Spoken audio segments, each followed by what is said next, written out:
But for one woman, her creative outlet has had a much more life-changing impact. Just to warn you, this film does contain some offensive language. Her heart is made of golden fluff. Her smile is still shining bright. Now and again, she's not there quite. This is Kuli Kohli, a writer, poet, a wife and mother, and full-time council worker. Kuli also has cerebral palsy, which in the remote part of India where she was born was seen as a curse. When people noticed that I had a disability, some people said that you must have done something bad in your previous life. That's why you've got this condition now. The villagers said to my parents, just discard her because nobody will marry her.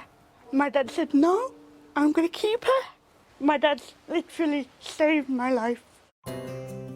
Just because a child is born with a disability, that child might grow up to be something great. Kuli's family fled their village in India and travelled to the UK, eventually settling in Wolverhampton. But the prejudice and persecution didn't stop and at times became quite shocking. People used to just stare at me and call me names like handicapped or spastic. They used to call me all kinds of names.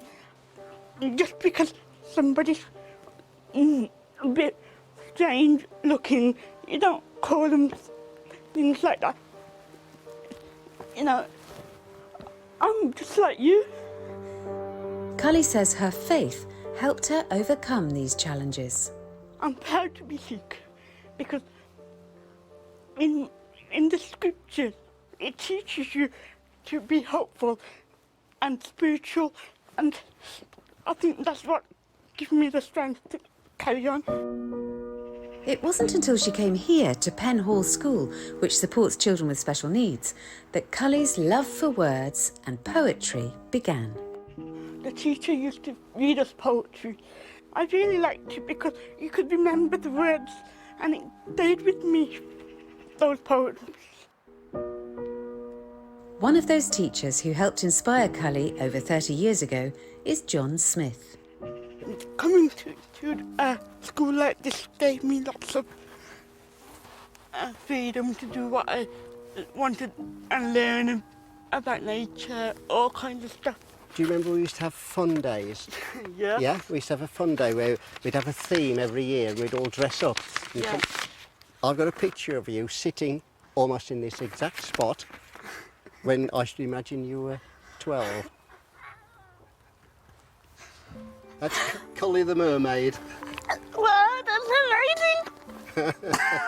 After graduating, throughout her working life and when she began her own family, Kuli continued writing. But her poetry remained private and personal. When I started writing poetry, it was like an escape because I couldn't get my words out through my mouth properly. So everything I wrote, it was all my emotions, all my feelings, and what I thought about the world.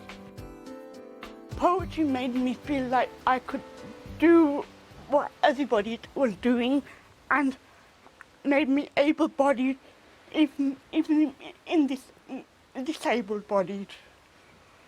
So it gave me power.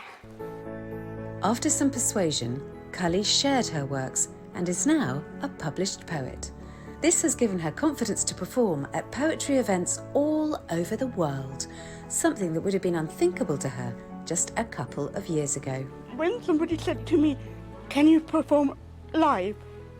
I said, no way. I could not dream of doing that. I was so scared. I said, no, I can't do it. I have an amazing life. Please let me live it. It belongs to me.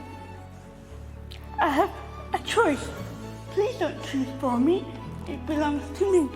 I want people to say, if this girl can do it, so can everybody else. I have a dream.